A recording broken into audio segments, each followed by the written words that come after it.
Bismillahirrahmanirrahim. Assalamualaikum warahmatullahi wabarakatuh.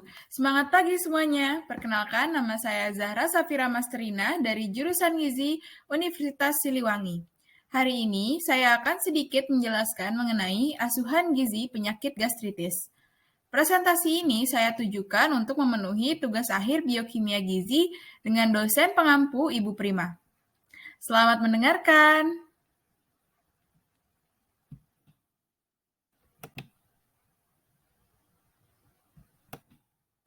Sebelumnya, izinkan saya memperkenalkan diri lebih detail.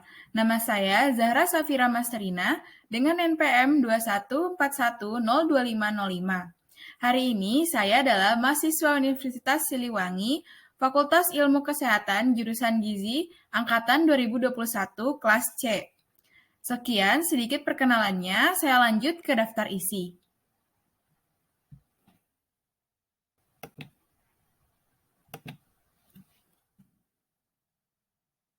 Pada kesempatan kali ini, saya akan menjelaskan 11 poin, yakni diantaranya, yang pertama, pengertian gastritis.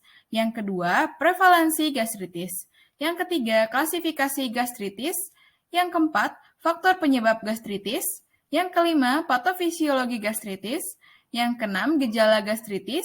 Yang ketujuh, pengobatan gastritis. Yang kedelapan, pencegahan gastritis. Yang kesembilan, asuhan gizi penyakit gastritis atau sering disebut juga ADIME. Yang kesepuluh, contoh kasus gastritis. Dan yang ke-11, contoh menu dari diet lambung 3 bentuk lunak. Baik, saya akan membahasnya mulai dari pengertian gastritis.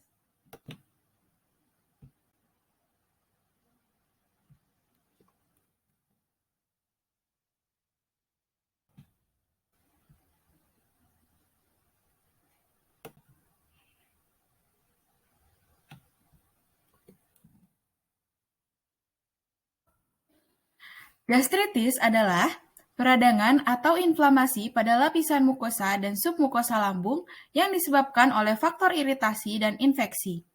Gastritis merupakan suatu peradangan mukosa lambung yang bersifat akut, kronik difusi atau lokal dengan karakteristik anoreksia, perasaan penuh di perut atau begah, tidak nyaman pada epigastrium, mual dan muntah. Dapat dilihat pada gambar di samping, terdapat gambar lambung yang sehat dan gambar lambung yang telah rusak lapisan submukosanya, sehingga terjadi peradangan. Berikutnya, kita lihat bagaimana prevalensi gastritis di Indonesia.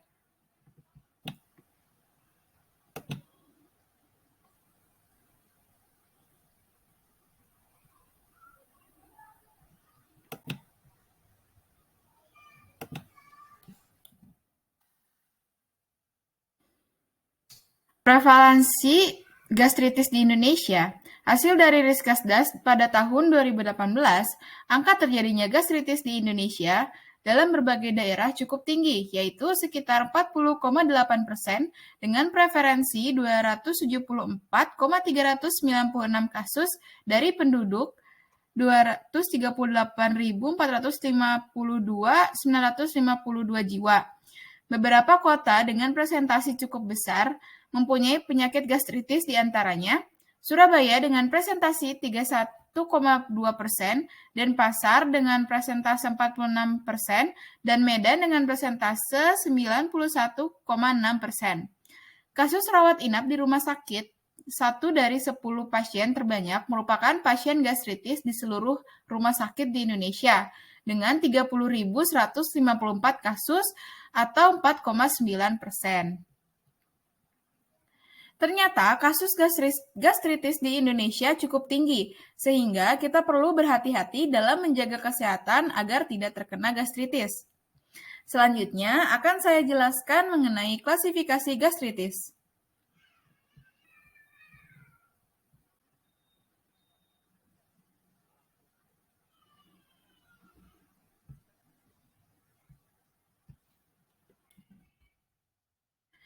Gastritis terbagi menjadi dua, yaitu gastritis akut dan gastritis kronis.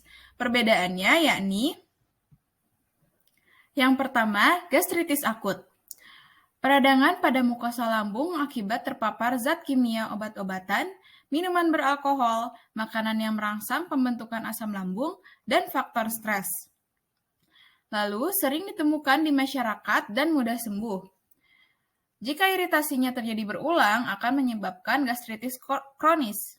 Sedangkan, gastritis kronis adalah peradangan pada mukosa lambung dalam jangka waktu yang lama disebabkan ulkus benigna atau maligna dari lambung, atau bakteri Helicobacter pylori. Tipe A yaitu gastritis autoimun yang mengenai tubuh dan berkaitan dengan anemia pernisiosa. Tipe B yang mengenai bagian antrum disebabkan oleh infeksi bakteri Helicobacter pylori.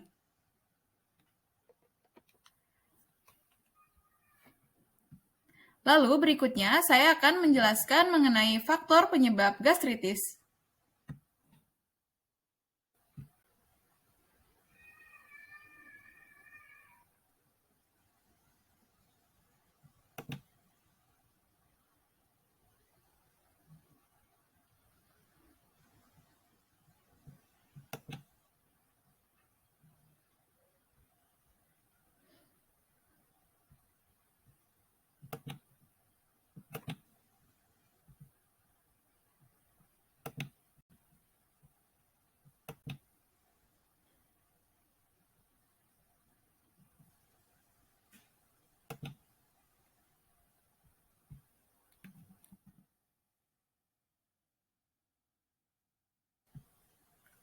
Faktor penyebab gastritis ada banyak.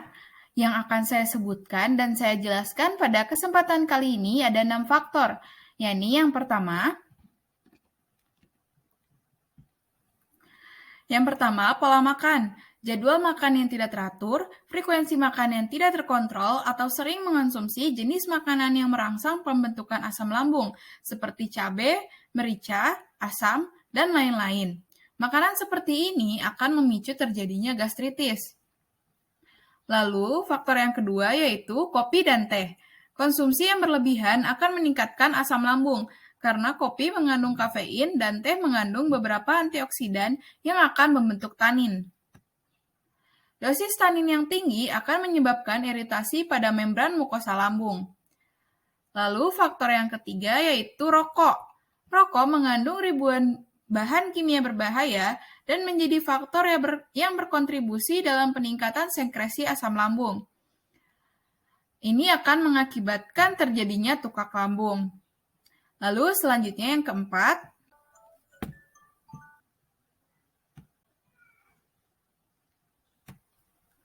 faktor yang keempat yaitu obat-obatan. Obat antiinflamasi nonsteroid atau OAINS mempunyai efek analgesik, antipiretik, dan antiinflamasi. Jika obat-obatan tersebut dipergunakan terus-menerus atau berlebihan, dapat mengakibatkan gangguan pada gastrointestinal. Gangguan ini akan mengurangi daya terima asupan makan dalam jangka waktu yang lama akan menyebabkan malnutrisi. Lalu yang kelima yaitu konsumsi minuman beralkohol. Kandungan etanol dalam alkohol akan merusak mukosa lambung, memperburuk gejala tukak peptik, dan mengganggu penyembuhan tukak peptik. Lalu yang terakhir yaitu infeksi Helicobacter pylori. Bakteri ini dapat tumbuh di dalam lapisan mukosa lambung. Bakteri ini akan menyerang dan merusak dinding usus dan menyebabkan terjadinya ulkus peptikum.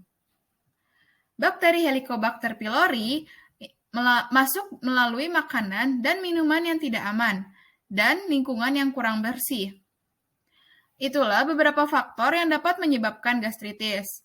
Selanjutnya, saya akan menjelaskan mengenai patofisiologi gastritis.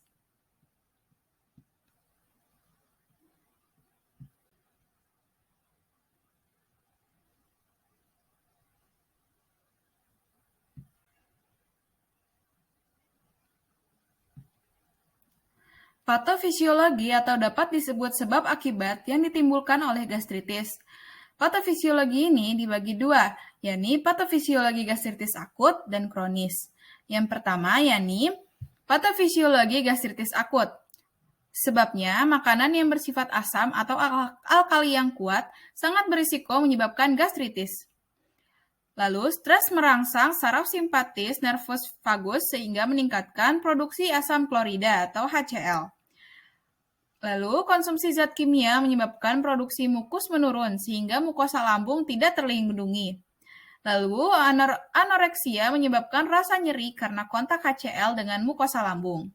Sedangkan akibat yang ditimbulkannya yaitu pengelupasan atau luka pada dinding lambung, pendarahan, nyeri ulu hati, rasa mual, muntah, kembung, dan selalu bersendawa, lemas dan pusing, dan anoreksia sehingga hilang nafsu makan.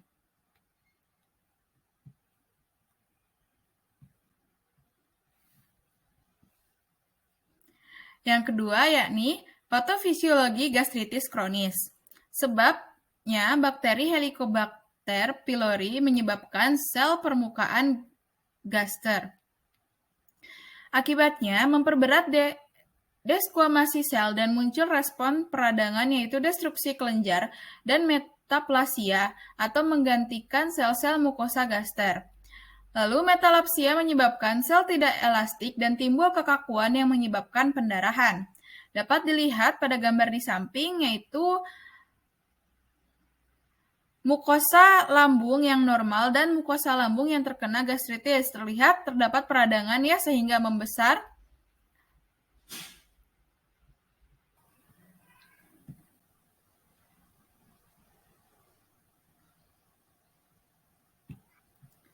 Di sini terdapat diagram bagaimana gastritis terjadi, mulai dari faktor pola makan, shock atau stres, dan konsumsi kafein atau nikotin yang mengakibatkan inflamasi pada mukosa lambung, sehingga timbul gejala mual, muntah, dan anoreksia. Selanjutnya, saya akan menyebutkan beberapa gejala gastritis.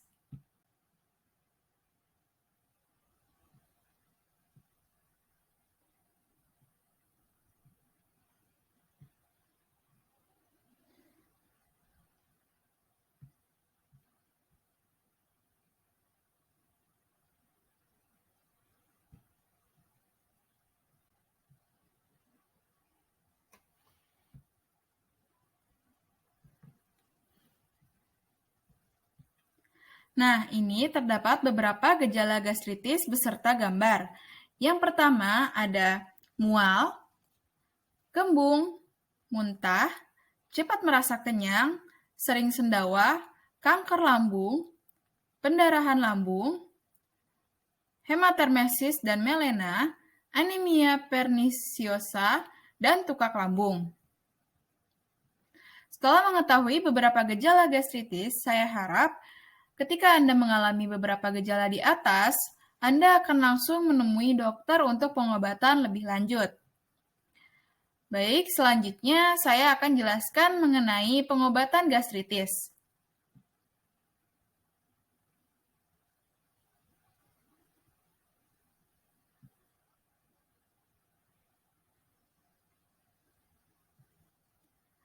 Pengobatan gastritis pun dibagi menjadi dua, berdasarkan klasifikasi gastritis sebelumnya, yaitu gastritis akut dan gastritis kronis.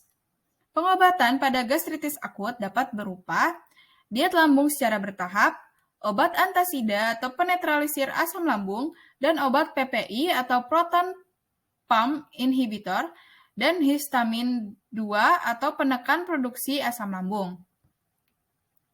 Lalu, pengobatan pada gastritis kronis dapat berupa terapi diet, beristirahat yang cukup, mengurangi dan memulai farmakoterapi, obat antibiotik, atau obat yang dapat membunuh bakteri Helicobacter pylori, garam bismol untuk melindungi lapisan lambung dan mencegah tukak lambung bertambah parah, dan yang terakhir pemberian vitamin B12 untuk mengatasi anemia pernisiosa. Setelah mengetahui bagaimana cara pengobatan gastritis, selanjutnya mari kita bahas mengenai pencegahan gastritis.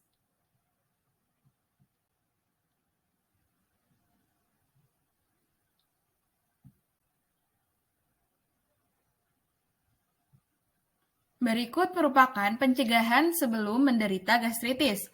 Yang pertama yaitu Minum obat NSAID atau pereda nyeri sesuai anjuran dokter. Jangan berlebihan ya. Lalu ada hindari infeksi bakteri Helicobacter pylori, yaitu dengan cara lingkungan yang bersih. Lalu kurangi konsumsi alkohol dan berhenti merokok. Selanjutnya, ada pencegahan sesudah menderita gastritis agar gejala tidak kambuh lagi.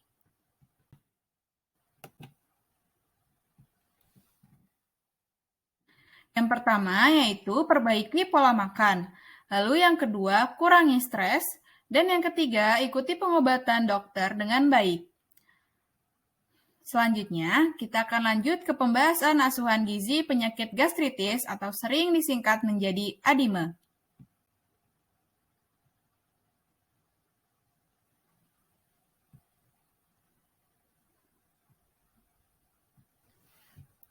Yang pertama yaitu asesmen.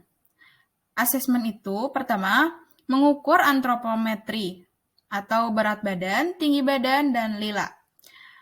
Lalu ada pengamatan fisik dan klinis, seperti pendarahan saluran cerna, hematemesis atau melena, mual, muntah, tekanan darah, frekuensi nadi, suhu, frekuensi respirasi.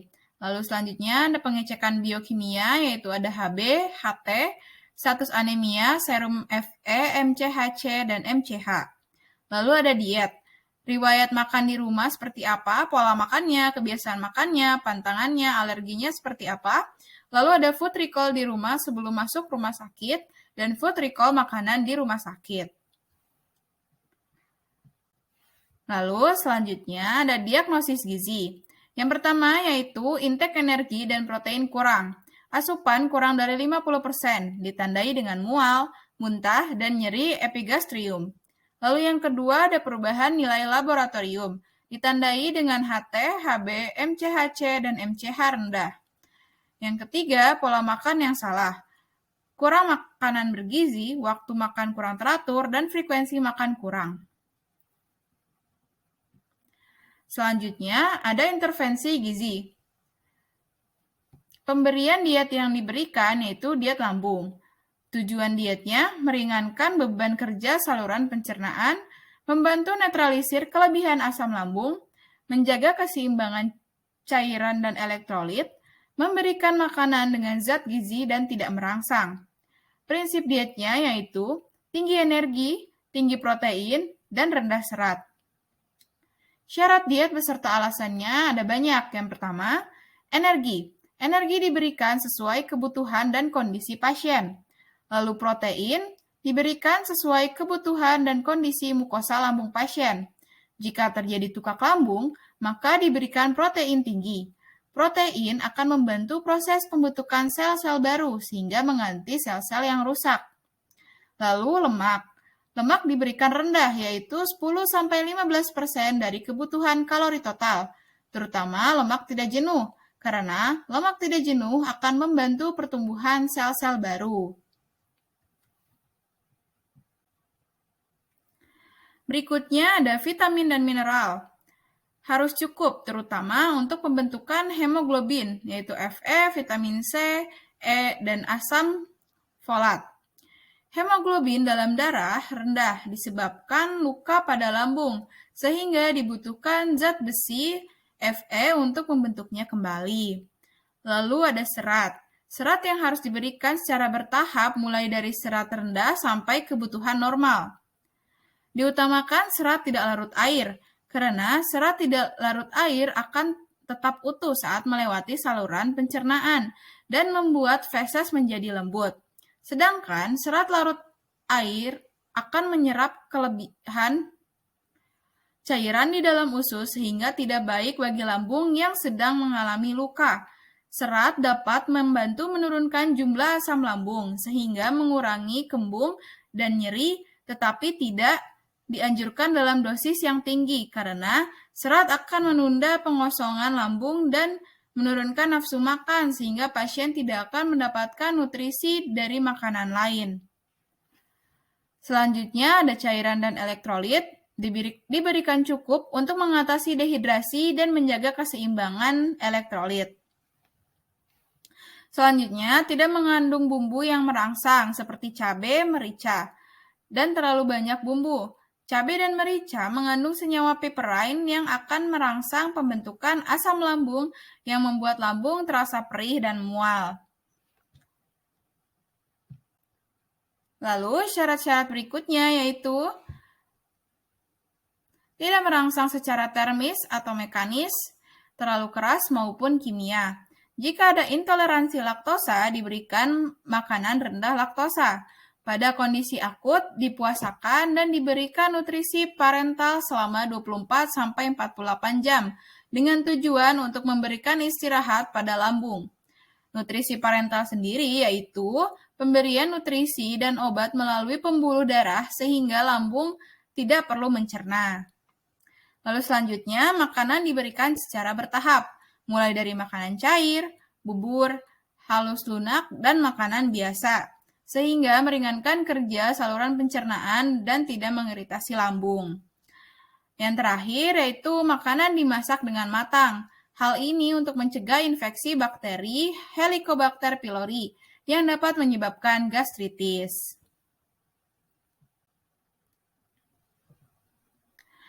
Selanjutnya yaitu ada pengaturan makan yang diperbolehkan. Kira-kira apa saja ya? Mari kita lihat. Yang pertama, sumber karbohidrat. Beras yang dibuat bubur dan nasi tim, tepung-tepungan yang dibuat puding. Bisa dilihat ya gambarnya. Ada bubur, kentang, roti, biskuit, makaroni, dan puding. Lalu ada sumber protein hewan, daging sapi dan daging ayam yang empuk, digiling atau dicincang, yang rendah lemak, hati sapi, ikan yang tidak banyak duri, telur yang direbus atau dimasak, tim atau diceplok air. Bisa dilihat gambarnya, ada daging sapi, daging ayam, hati sapi, ikan, telur, dan susu. Sumber protein nabati ada kacang hijau, tahu, tempe yang direbus dan dicincang atau dihaluskan. Sumber lemak tidak jenuh yaitu minyak sayur dan biji matahari. Lalu harus membatasi santan encer, minyak, margarin, dan mentega. Jadi ingat ya teman-teman, harus membatasi santan encer, minyak, margarin, dan mentega.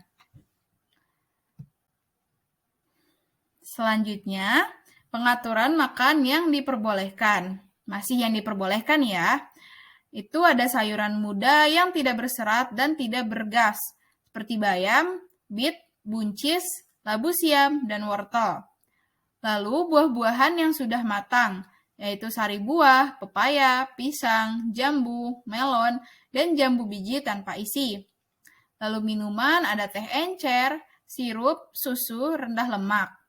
Dan yang terakhir, bumbu dalam jumlah terbatas, yaitu garam, kecap, kunyit, laos, salam, terasi, kayu manis, pala, dan cengkeh.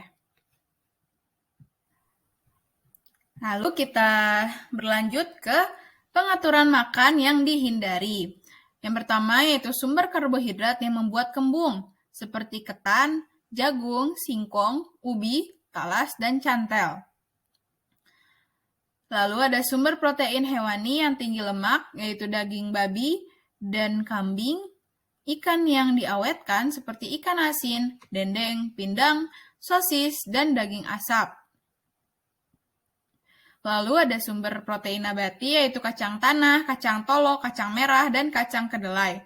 Dapat lihat di gambar ya teman-teman.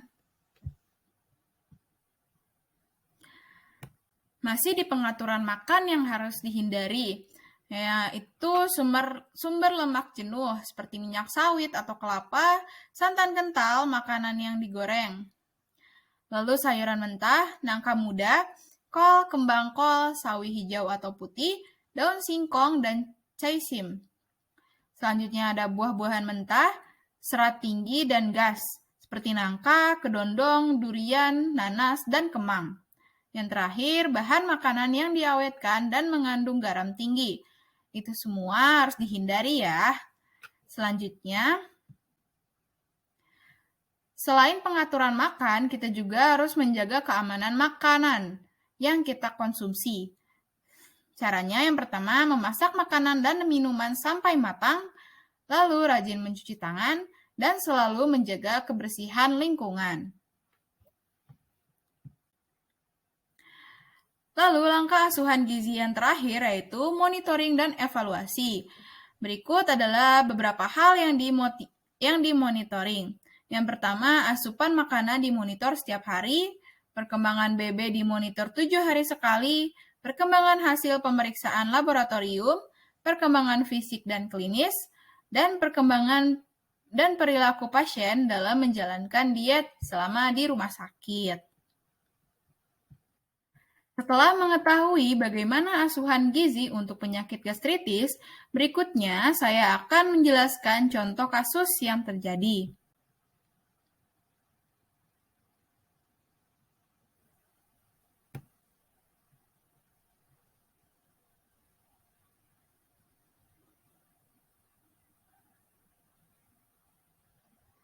Contoh kasusnya dapat dibaca terlebih dahulu.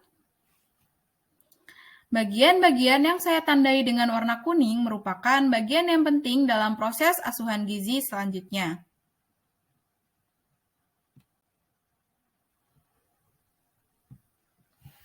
Sesuai yang kita bahas tadi, proses asuhan gizi yang pertama yakni asesmen, yaitu yang pertama pengukuran antropometri.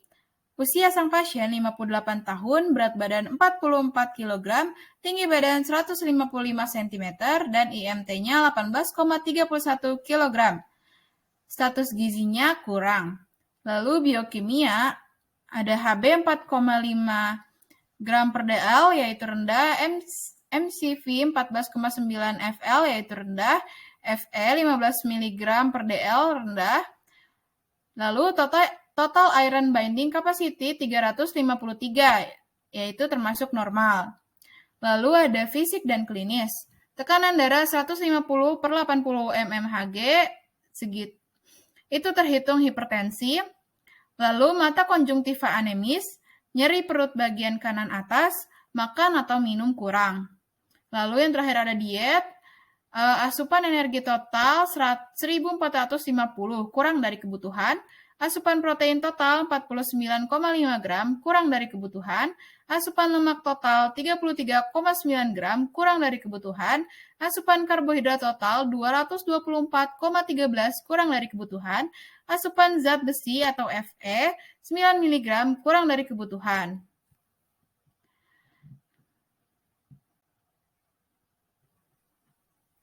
Selanjutnya yaitu diagnosis gizi.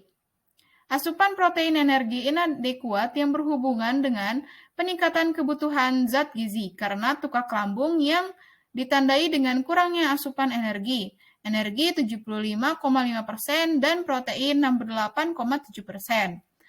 Lalu asupan mineral Fe inadekuat yang berhubungan dengan adanya tukak lambung disertai melena yang ditandai dengan pemeriksaan mata anemis dan Fe serum 15 mg per dl.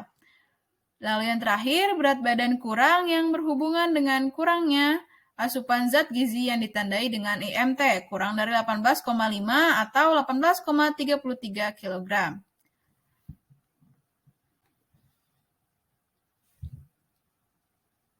Selanjutnya yaitu intervensi gizi, adalah bagian yang terpenting dalam asuhan gizi. Pemberian dietnya, diet lambung 3 yaitu bentuk lunak, dan tujuan dietnya memberikan diet untuk memenuhi kebutuhan zat gizi, meningkatkan berat badan mendekati normal, membantu meningkatkan hemoglobin, membantu mempercepat penyembuhan tukak pada lambung, menurunkan tekanan darah, dan meningkatkan pengetahuan tentang diet terkait penyakit untuk pelaksanaan terapi diet dengan baik.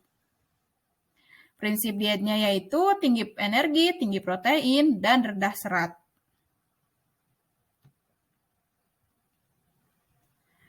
Syarat dietnya adalah yang pertama, energi diberikan sesuai dengan kebutuhan, protein tinggi sebesar 15% dari kebutuhan energi, lemak diberikan cukup sekitar 25% total energi, terutama lemak jenuh.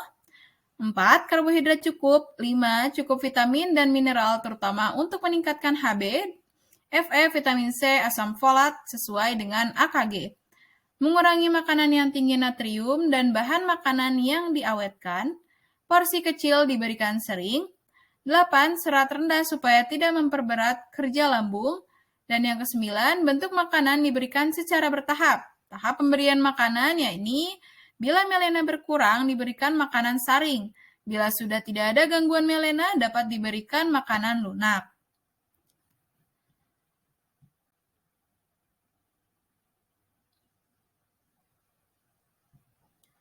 Berikut adalah perhitungan kebutuhan energi dan zat gizi pasien tadi. Ada perhitungan BEE, TEE, protein, lemak, dan karbohidrat. Juga ada kebutuhan zat gizi mikro berdasarkan angka kecukupan gizi. Seperti yang dilihat berdasarkan perhitungan, jumlah zat gizi yang pasien butuhkan tidak terpenuhi dengan pola makan pasien sehari-hari, sehingga diperlukan diet yang tepat untuk mengatasi masalah tersebut.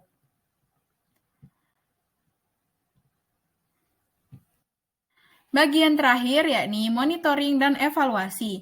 Dapat dilihat pada tabel hal-hal yang akan dimonitoring. Yang pertama, intake energi dan zat gizi. Evaluasinya yaitu membandingkan zat gizi yang dikonsumsi dengan kebutuhan zat gizi pasien. Waktunya dilakukan setiap 3 hari. Lalu data antropometri yang dievaluasi yaitu perkembangan berat badan.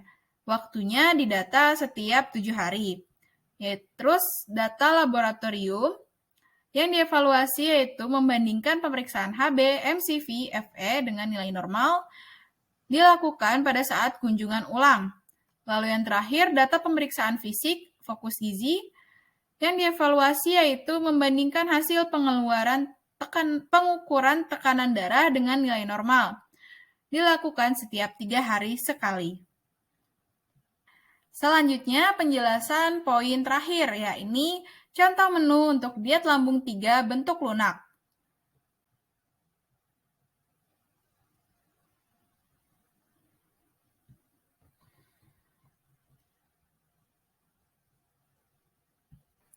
Di sini terdapat contoh menu untuk makan pagi, snack siang, makan siang, snack sore, dan makan malam.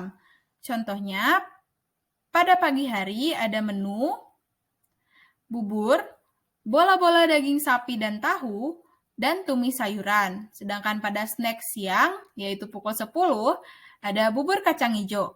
Lalu pada makan siang ada bubur, ayam sisit, perkedel daging dan tahu, gerang asam sayuran, dan buah.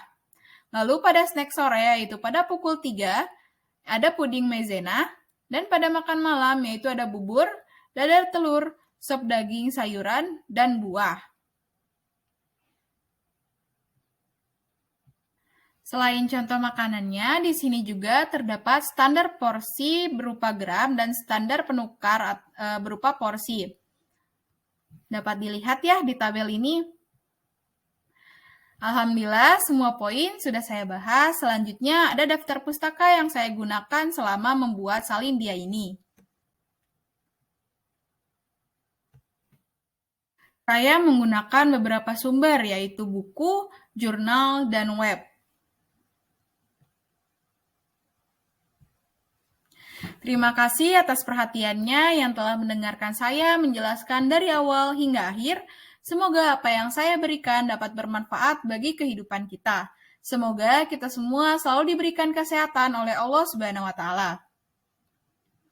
Akhir kata, maafkan saya jika ada salah pengucapan atau perbuatan selama presentasi tadi.